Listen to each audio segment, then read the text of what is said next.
Por que a gente tem aí esse atrito quase acontecendo já com consequências aí reais, né? Perdas de vidas, enfrentamento militar entre Rússia e Ucrânia? Bom, eu vou começar, depois passo aqui para o meu colega. Temos um número elevado de tropas russas, acima de 100 mil na fronteira com a Ucrânia atualmente. Sabe qual é o tamanho do exército brasileiro?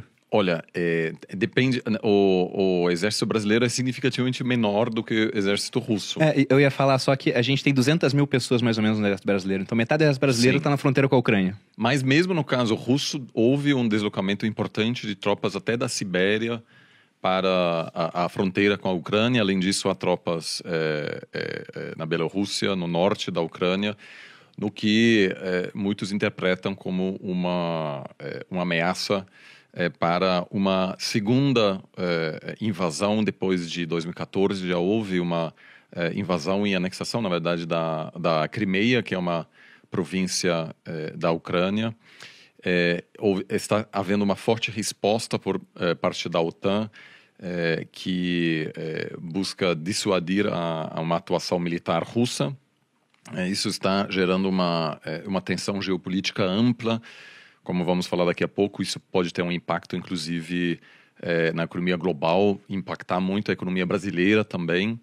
E o que está em jogo realmente é a pergunta de por onde passa a fronteira da esfera de influência russa, se a Ucrânia pertence de alguma forma a essa esfera de influência. Parece que a Rússia está buscando recuperar um pouco esse espaço perdido ao longo, depois do final da Guerra Fria. Mas também um país profundamente dividido, a Ucrânia, que possui também laços com a Europa e que, nesse momento, é o símbolo dessas tensões crescentes da Rússia de um lado e da OTAN do outro. Ou seja, a Rússia está querendo ter uma guerra ali com a Ucrânia e parece que o negócio vai ser feio se estourar. Certamente. A narrativa russa é que aquilo é uma resposta a uma suposta agressão ou uma ameaça por parte da OTAN. Existe uma narrativa importante por parte da Rússia de que os Estados Unidos prometeram, depois do final da Guerra Fria, de que não aumentariam, ou não convidariam outros países da Europa Leste a fazer parte da OTAN.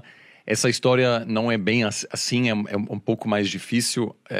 Isso foi no contexto de um debate sobre onde tropas americanas ficariam na Europa Oriental, na Alemanha Oriental. Esse debate, na verdade, não era sobre a Europa Leste, mas existe essa narrativa. É preciso respeitar o fato da Rússia ter passado por um trauma, um colapso, né? O Putin, durante o fim da Guerra Fria, no momento em que o Muro de Berlim caiu, e o Ocidente estava, enfim, celebrando aquele momento, o Putin foi espião em Dresden, uma cidade na Alemanha Oriental.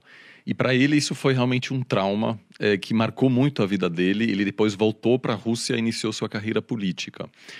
Mas para ele, claramente, é preciso reverter essa transição da Rússia de uma potência global para um país profundamente fragilizado, sem capacidade de se projetar. E o que a gente está vendo agora, no fundo, é uma tentativa de resgatar esse espaço perdido. Na sua opinião, Nani? Acho que o Oliver fez um belo resumo aí do que está acontecendo hoje.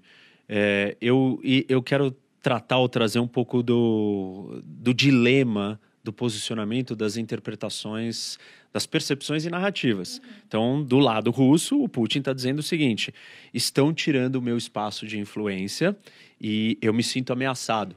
E a ameaça não é só por uma percepção política do Putin, mas é uma ameaça real, geográfica. E aí a gente tem que olhar um pouco para trás na história do que é o território russo e a geografia, como que nasceu o Estado russo, como que nasceu esse povo e de onde eles estavam localizados. Eles estão localizados num lugar plano, uma grandíssima planície, né, que são os steppes da Eurásia, que é uma área muito fácil de você trafegar, transitar. E isso cria uma vulnerabilidade. De invadir também. Você não tem barreira natural, então todo mundo chega até você e te ataca.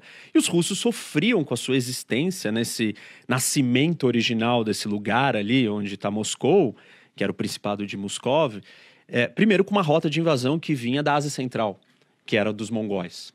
E a segunda rota vinha do norte da planície europeia, que é uma região que começa na França, passa por Holanda, Alemanha, Polônia, Ucrânia e Bielorrússia e chega dentro da Rússia.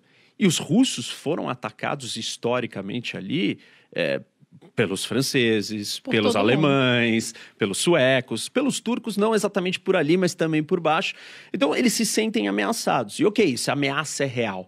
Mas o outro lado da história é que, para eles lidarem com esse problema geográfico e geopolítico, ele simplesmente criou uma dominação e um império, seja o Império Russo, ou seja a União Soviética, aonde eu vou avançando territórios, conquistando povos e dominando esses povos.